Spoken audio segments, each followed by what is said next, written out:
ये कहानी सत्य घटनाओं पर आधारित है। इस कहानी के सभी पात्र काल्पनिक नहीं हैं और असली जिंदगी से इनका गहरा ताल्लुक है। इसका किसी भी मृत से नहीं, लेकिन जिंदा लोगों से बहुत कुछ लेना देना है। इस कहानी का उद्देश्य किसी की भावनाओं को चोट पहुंचाना नहीं, बल्कि एक ऐसे मुद्दे को सामने लाना है जिसका आसान सा हल हमारे और आपके हाथों में है। आइए देखते हैं, एक सरकारी दफ्तर में एक खाली कुर्सी, एक फाइलों से भरी हुई मेज, एक खाली कुर्सी, एक फाइलों से भरी हुई मेज और एक बेवजह घूमता हुआ पंखा।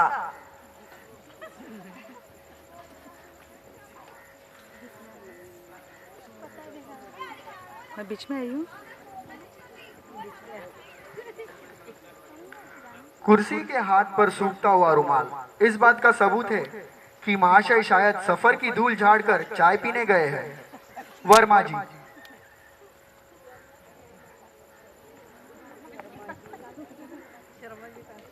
क्या लापरवाह लोग हैं ये लोग। चाय पीने के लिए आधा घंटा लगाते हैं, पंखा चालू के चले जाते हैं। आधे घंटे बाद थोड़ी सी चाय और बहुत सारी गॉसिप पीकर खजूर, मेरा मतलब है हुजूर, लौटते हैं। शर्मा जी, अरे ये पंखा किस नामाकुल ने बंद कर दिया, जैसे बिजली का बिल इसके जेब से ही जाता हो।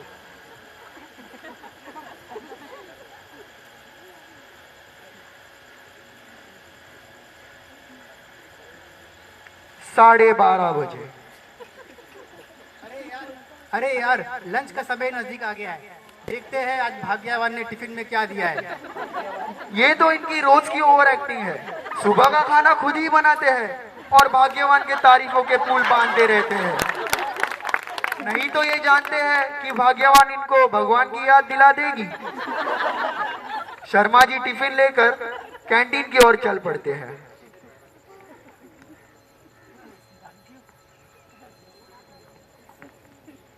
फिर से वही खाली कुर्सी,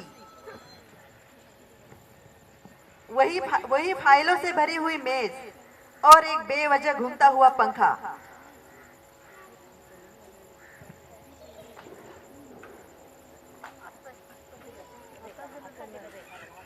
ये तो मेरी रोज की ड्यूटी हो गई है। जहाँ देखो पंखा लाइट बंद करता रहता हूँ। ये माना कि बिजली का बिल मेरी जेब से नहीं जाता, पर क्या इस देश की जनता जो पानी और बिजली की किल्लत से सह रही है, हमें सोचना नहीं चाहिए उसके बारे में। लंच के बाद शर्मा जी लौटते हैं। कुर्सी पर थोड़ी देर सुस्ताते हैं और अपनी घड़ी की ओर देखते हुए 2:30 तो बज गए यार, 3 बजे फिर चाय पे जाना है। अब चाय से आने के बाद ही फाइल्स को हाथ लगाते हैं।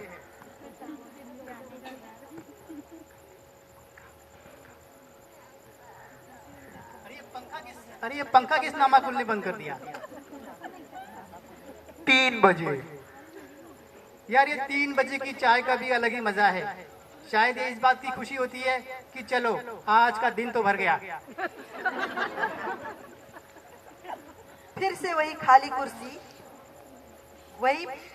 वही फाइलों से भरी हुई मेज और बेवजह घूमता हुआ पंखा। 3 दिनों बाद शर्मा जी सुबह की चाय पीकर लौटते हैं और पंखे को बंद पाते हैं।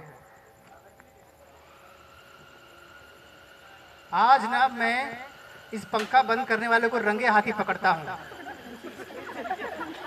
आता माजी सटकली।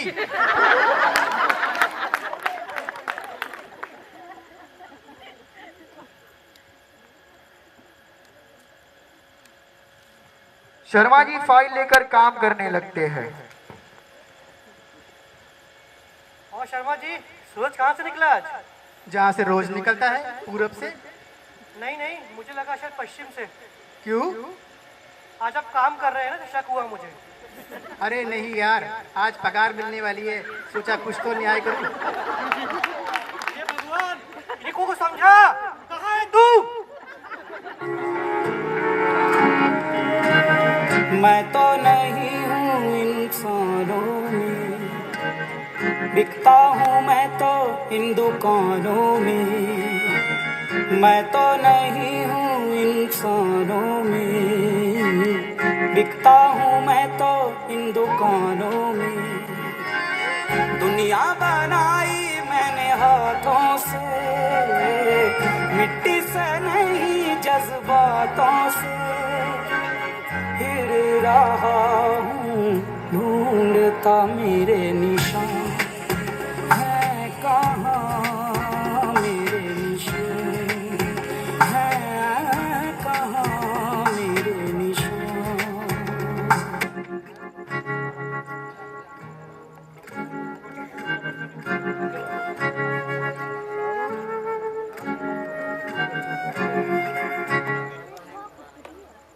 साढ़े 12 बजे।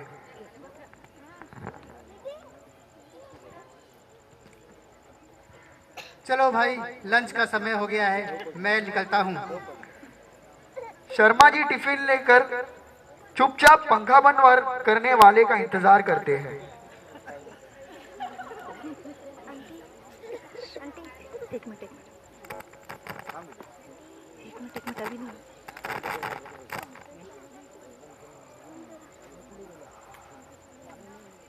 अच्छा, तो आप हैं महाशय जो हमारे पंखे में बार बार उंगली करते रहते हो? तो क्या करूं?